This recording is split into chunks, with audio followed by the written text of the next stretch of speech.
Tuloy ang pagtulak ng Russia. Habang pinupursige ni Putin ang palpak na pananakop sa Ukraine, inutusan niyang magpalipad ng drone. Hindi lahat para sa Ukraine. Marami niyan ay napupunta sa himpapawid ng NATO. Malit na bahagi lang ng hybrid war strategy ng Russia. Sawang-sawa na ang silangang Europa. Lumampas na si Putin sa hindi mapapatawad na hangganan, kaya naghahanda na sila sa harapang sagupaan. Nagbuo na ng alyansa, gumagawa ng plano, at malinaw ang mensaheng ipinapadala kay Putin. Lumayas ka sa Europa o dudurugin ka. Ang pinakamalakas na nagpapadala ng mensaheng yan ngayon ay ang Bulgaria, na baka hindi mo inaasahan. Noong Marso 7, pumutok ang balita ng panibagong paglusob ng Russian drone sa European airspace, na ngayon ay tinarget ang Sofia. Pansamantalang isinara ng kabisera ng Bulgaria ang paliparang Vasilevsky matapos matukoy ng security system ang isang drone sa paligid. Agad kumilos ang mga otoridad ng Bulgaria habang nagkoordinasyon ang air traffic control at border police para ilihis ang mga eroplano at tiyakin ang kaligtasan sa paliparan. Maikli lang ang insidente. Agad na na-neutralize ang drone. At kahit na naging maingat ang Bulgaria sa pagbubunyag kung saan nila pinaniniwalang nagmula ang drone, na may ilan pang nagsasabing maaring isang Iranian na drone ang nakapasok sa kanilang teritoryo, iisa lang talaga ang pinakamalamang na may kagagawa nito. Mukhang inuulit na naman ito ng Rusya. Hindi ito pinalampas ng Bulgaria.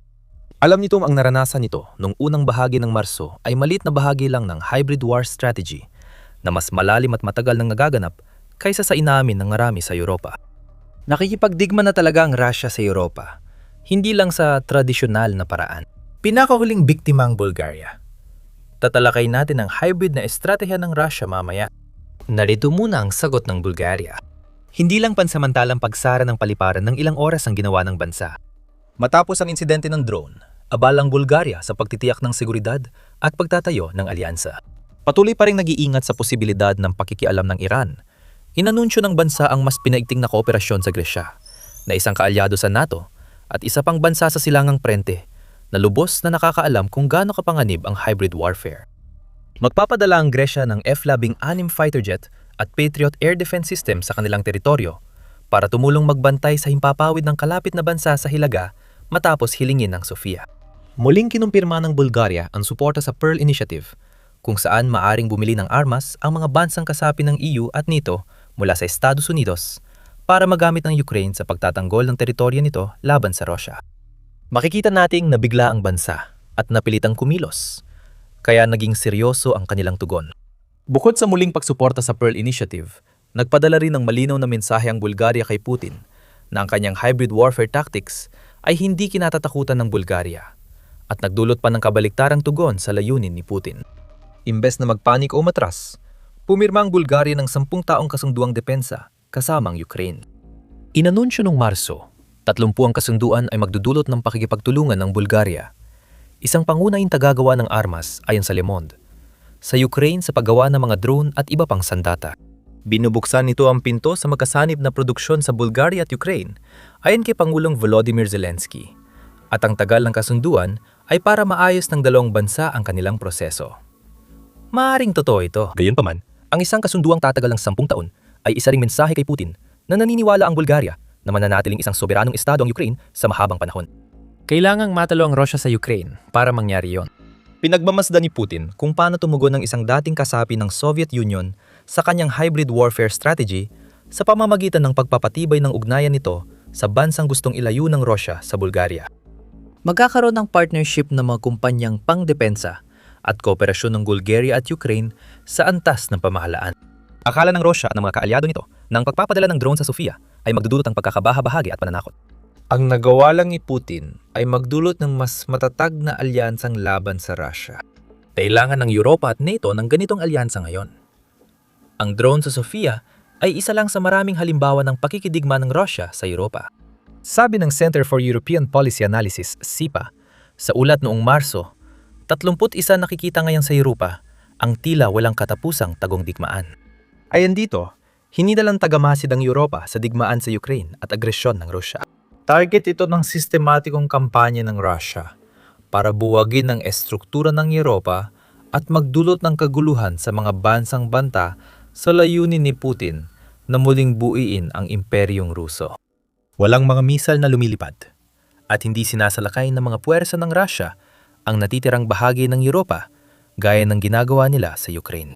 Sabotahe, paniniktik, cybercrime, at paglabag sa himpapawid ang armas sa tagong digmaan na ito. At ito ay isang laban ang isinusulong ng Russia simula pa noong 2022 at isang bagay na kailangang mamulat ang Europa sa realidad ng laban ng ito. Ang patuloy na paglala ng tagong, digmaan ang natutulak sa Russia mula sa magkakahiwalay na taktika patungo sa organisadong estratehiya. Sinusulit ng Russia ang karaniwang modelo ng pagpigil ng Europa, na ayon sa SIPA ay inaakalang ang isang kalaban ay magtutimbang ng mga panganib at aayusin ang kanilang mga kilos bilang direktang tugon sa posibleng parusang ipapataw. Hindi ganoon ang Russia. Ginagantimpala ng mga ahensya nilang intelihensya at seguridad sa pagiging maagap at maparaan, hindi dahil sa pagpipigil. Hindi kailangan makamit ng operasyon ang mga estratehikong layunin. Sapat ng pagpapakita ng aksyon ayon sa SIPA. Problema ito sa buong Europa. Ginagantimpalaan ng sistema ng Russia ang paglala at hindi sapat ang paraan ng Europa sa pagpigil para parusahan ng sapat ang paglalang yon at mapatigil ang Russia. Dahil sa hindi tugmang patakaran sa militar, nagkaroon ng isang panig at di-tradisyonal na digmaan kung saan dehado ang Europa. Alam ito ng Bulgaria. Kakakita lang nila ng halimbawa ng estratehiya ng Russia sa Sofia at tumutugon sila sa pamamagitan ng pagpapatibay ng kanilang mga hangganan laban sa mga banta mula sa himpapawid at paglagda ng mga kasunduan sa Ukraine na sa huli ay magpapalakas sa tradisyonal na depensa ng Europa laban sa agresyon ni Putin. Para sa Russia, ang Shadow War ay may 4 na klase ng pag-atake na lalo pang dumami mula nang simula ni Putin ang pananakop sa Ukraine. Simple lang ang mga kategoryang yon. Proxy at paglusot, ilalim ng dagat at enerhiya, paglusob sa himpapawid at cyber operations. Sila ang mga sibat ng Shadow War ng Russia at ang pagpasok ng drone sa Bulgaria ay tuktok lang ng malaking iceberg na dapat ng solusyonan ng Europa. Umpisahan natin sa mga taktikang proxy at paglusot. Sa ilalim mismo ng ilong ng buong Europa, nagtayo ang Russia ng malawak na network ng proxy at kriminal na negosyo sa loob ng mga bansang Europeo. Pagsusunog, sabotahe, pananakot, at pagmamanman ang sandatang gamit ng mga proxy na grupong ito na naging epektibo. Sa pamamagitan ng paggamit ng mga tinatawag na third-party na aktor, nagagawa ng Russia na sabihing wala itong alam sa mga insidenteng nagkataong pabor sa kanilang layunin, na nagre-resulta naman sa pagiging walang saysay ng modelo ng pagpigil ng Europa na nabanggit natin. Paano mo mapipigilan ang isang kalaban na hindi sumusunod sa tradisyonal na mga patakaran ng labanan? Mas marami pang halimbawa ng kamamaraang ito ng proxy at paglusot kaysa kayang bilangin. Ayon sa Chatham House, may mga tao na sa UK na umano'y nagtatrabaho para sa Russian intelligence. Inaresto ng Germany ang mga hinihinalang nagpaplano ng pag-atake para sa Russia. May bakas ng Russia sa sunod-sunod na pagkakalaglad ng tren sa Sweden. Sa Estonia, mahalagang bahagi ng Eastern Shield ng NATO laban sa Russia, napapansin ng security services ang pagsisikap ng mga tauhan ng Russia na mag-recruit ng lokal na mamamayan posibleng para bumuo ng puwersang atake sa pamahalaan. Sinisikap ng Russia na pahinayan ng Europa bilang isang kabuuan. Ang sabotahe ng mga proxy, infiltrator at traidor ay layong magdulot ng pagkakabahabahagi at kalituhan sa mga tinatarget na bansa. At madalas itong gumagana. Habang tayo nag-uusap, mayroong pro-Russia na grupo sa loob ng Bulgaria na tumututol sa kasundong nilagdaan lang ng bansa kasama ang Ukraine. Maaaring gamitin ng mga pro-Kremlin na partido sa Bulgaria ang kasunduang ito bilang plataporma bago ang halalang parlamentaryo sa Abril 11. Ang mga pakana ni Putin ay malinaw na at ang ganitong uri ng pagkakabahabahagi ang dahilan kung bakit nagkaroon ng 4 na beses na pagtaas ng mga operasyong sabotahe ng Russia sa buong Europa noong 2024. Pagdating sa sabotahe, ibinabaling na ng Russia ang lihim nitong digmaan sa mga mahalagang infrastrukturang pang-ilalim ng dagat na nagpapatakbo sa Europa. Iyan ang ikalawang bahagi ng 4 na bahagi ng plano ng lihim na digmaan. Ganito ang mga paksa na tinatalakay namin sa The Military Show. Itong dahilan kung bakit kami gumagawa ng mga video, para ipaliwanag kung paano talaga gumagalaw ang kapangyarihan. Kung may natututuhan ka sa pinapanood mo, siguraduhing mag-subscribe ka sa channel. Alam ng SIPA na mahina ang mga undersea cable at energy infrastructure na tinatarget ng Russia sa Europa dahil sa kahalagahan ng mga ito sa civilian at militar. Mula, hindi pareho ang paraan ng Russia sa Europa kumpara sa ginagawa nila sa Ukraine. Hindi tinatamaan ng missile at drone ang plantahan ng kuryente. Mas tuso ang paraan ng Russia dahil sinusubukan itong samantalahin ang mga puwang sa dagat at karagatan sa depensa ng Europa para pahinayin ang komunikasyon at lumikha ng kalituhan sa mga estrukturang militar sa buong Europa. Ang mga barko, minsan pagmamayari ng Russia at kung minsan ay tila inosenteng sibilyang sasakyang pandagat, ay nahuhuling namamalagi sa paligid ng malawak na mga undersea cable network na nagpapatakbo sa Europa. Noong Abril 7, 2025, na italang hindi bababa sa 2 insidente ng sabotahe sa ilalim ng dagat sa nakaraang 18 buwan sa Golpo ng Finland. Target na naman ang silangang bahagi ng NATO. Lalong naging target ang Dagat Baltiko. Mula 2022 hanggang Abril 25, may 6 na pinaghihinalaang insidente ng sabotahe sa dagat na yon. At 11 kilalang undersea cables ang naputol o nasira simula 2023 ayon sa ulat ng politiko. Katulad ng paggamit nito ng proxy at mga paraan ng paglusot, ginagawa lahat ito sa parang nagbibigay sa Rusya ng kapani-paniwalang paraan para ikaila ito. Alam ng lahat, lalo na sa silangang Europa, kung sino ang may gawa ng sabotahe sa ilalim ng dagat. Pero kung walang hindi mapapasubali ang ebidensya, at dahil alam ng Rusya kung hanggang saan lang sila pwedeng umabot bago nila tuluyang tawirin ang linya patungo sa lantarang mga kilos ng digmaan, walang tunay na ganting aksyon na magagawa. Nadiskubre ng Rusya ang kahinaan ng komunikasyon at enerhiya sa undersea cable ng Europa at nanguupad din sila at sinusubok ang mga hangganan sa himpapawid. Ang drone na pumasok sa himpapawid ng Sofia ay isa lang sa maraming halimbawa ng mga pinaniniwalaang kagamitang Ruso na pumapasok sa himpapawid ng mga bansa ng NATO para manggulo. Madalas, ang ganitong paglusob ay nagpapakitang sinasadya ni Putin na galitin ng NATO. Dahil kumpiyansa siyang hindi agad gaganti ang mga ito sa Rusya. Halimbawa, gamitin natin ang anunsyo ng Operation Eastern Sentry noong Setyembre 12, 2025. Inanunsyo ang operasyon matapos ang paglusob ng Russian drone sa Poland. Pero wala pang 24 na oras, isang Russian drone naman ang pumasok sa himpapawid ng Romania. At wala pang isang linggo ang lumipas. Isang grupo ng 3 Russian MiG-31 fighter jets ang pumasok sa himpapawid ng Estonia at nanatili doon ng 12 minuto. Sadyang hindi pinansin ang lahat ng kahilingan para sa impormasyon. Hanggang sa napilitan ng NATO na magpalipad ng sarili nilang mga jet upang samahan palabas ang mga Russian fighter mula sa silangang hangganan ng NATO. Simula noon, nakita natin ang mga Belarusian weather balloon na lumilipad sa ibabaw ng Lithuania, mga Russian drone na pumapasok sa teritoryo ng mga base ng US sa Estonia at marami pang iba. Noong 2025, ayon sa ulat ng Conversation, nilabag ng Russian aerial asset ang himpapawid ng NATO ng 18 beses. 3 ulit na mas marami kaysa sa mga paglabag noong 2024. At ang pinakabagong drone na ito sa himpapawid ng Bulgaria ay tila nagpapahiwatig na hindi pa balak ni Putin na talikuran ng ikatlong bahagi ng estratehiya ng tagong digmaan ng Russia sa malapit na panahon. Bakit niya gagawin yon? Madalas naman nakakalusot ang Russia. Iyon ang akala ni Putin. Panghuli, may mga cyber operation. Patuloy na umuunlad ang cyber attack ng Russia.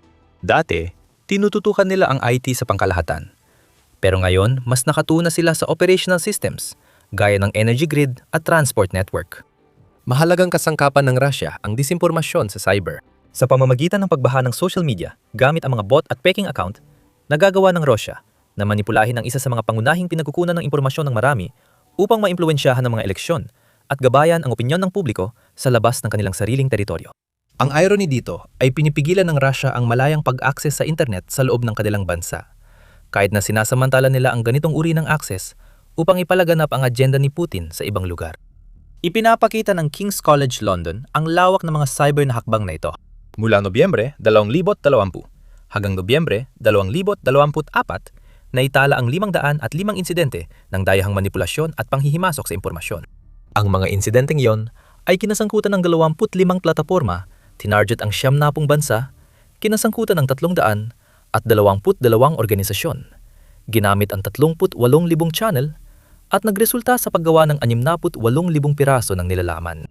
Kabilang sa pinakatinarget na bansa ang Ukraine, Alemanya, Pransya at Moldova. Ipinapakita ng mga social media operations na ang cyberwar ng Rusya ay hindi lang pagpapatigil ng sistema, kundi pati pag-impluwensya ng opinyon. Muli, ang salitang pagkakabaha-bahagi ay lumalabas. Sa pamamagitan ng kanilang mga cyber campaign, kayang saktan ng Rusya ang kanilang mga target ng direkta at lumika na mga uri ng polarized na pampulitikang atmosfera na nakikita natin sa mga lugar tulad ng US at UK sa kasalukuyan. Lumalaban ang Europa dito. Noong Disyembre 2025, inanunsyo ng European Council ang parusa sa 2 entidad at 12 individual na sangkot sa pagmamanipula ng impormasyon at cyber attack. Mahalaga ang mga hakbang na ito, pero kulang pa para mapigilan ang mga cyber na operasyon ng Rusya. At iyan ang malaking problema na kinakaharap ng Europa. Habang isinasagawa ng Rusya ang kanilang shadow war, marami sa Europa ang hindi talaga alam kung ano ang paparating o kaya naman ay mali ang pagkakakilala nila sa shadow war at iniisip nila na iba ito sa kung ano talaga ito. Sa loob ng maraming bansa sa Europa, ang mga uri ng sabotahe at cybercrimes na ginagawa ng Rusya ay kadalasang tinutugunan sa pamamagitan ng mga balangkas ng batas kriminal at sibilyang pagpapatupad ng batas. Ang pagsasabotahe sa mga kable ay madalas ito ring nabungan ng mga aksidenteng pandagat. Alam ito ni Putin, kaya nakakalusot ang Rusya sa maraming hybrid na gawain nila. Hindi itinuturing na paulit-ulit na mga akto ng digmaan ang ginagawa ng Rusya. Sinasabi nilang hindi sila pwedeng panagutin at wala raw magagawa rito. Kahit sa larangan ng militar, maaaring sabihin na hindi sapat ang ginagawa ng EU at NATO para pigilan ng Rusya. Iniulat ng Euromaidan Press na binalaan ni Bruno Kahl, pinuno ng German Federal Intelligence Service, na maaring umatake ang Rusya sa isang bansang kasapi ng NATO bago matapos ang 2020. Nagbigay rin ng katulad na pahayag si Carsten Breuer, General Inspector ng Militar ng Alemanya at iba pa. Sunod-sunod ang babala sa Europa na hindi na epektibo ang tradisyonal na pananakot. Ngunit hindi pa rin handa ang Europa kung mauwi ang lihim na digmaan sa kumbensyonal na digmaan. Ayon sa Euromaidan Press, maaring hindi pa handa ang Europa hanggang 2035 taon matapos magbabala ang mga general ng NATO na aatake ang Rusya at may ilang bansa sa Europa na hindi pa magiging handa. Sa silangan ng kontinente, nagsisimula ang matinding paghahanda. Ang Bulgaria ang perpektong halimbawa. Humihingi ito ng tulong mula sa Gresya at Ukraine upang tulungan itong labanan ang hindi may iwasang banta mula sa Rusya. Sabi ng RFU News, may ibang bansa rin sa Europa na gumagawa nito. Mahigit 4 na taon ng matagumpay na ipinagtanggol ng Ukraine ang sarili laban sa kampanyang posibleng balakin ni Putin sa Europa. Mas matatag na ngayon ang industriya ng depensa ng Ukraine at nakagawa ng teknolohiya laban sa drone gaya ng interceptor drones at electronic warfare. Makikinabang na ang Bulgaria sa mga teknolohiyan yon, pati Denmark, Finland at Latvia na lumagda ng kasunduan sa Ukraine sa Build for Ukraine Initiative. Nakikita na natin ang pagsasama ng kaalaman ng Ukraine sa silangang Europa. Baka ito na ang tamang panlaban sa lihim na digmaan ni Putin. Ang isang paraan na layuning maghati ay nagsisimula na ngayong lumikha ng pagkakaisa sa loob ng Europa, lalo na sa silangan at mga rehiyong Nordiko, na siyang perpektong panlaban sa lahat ng ginagawa ng Rusya. Matagal na naghahanda para sa digmaan ng maraming silangan teritoryo.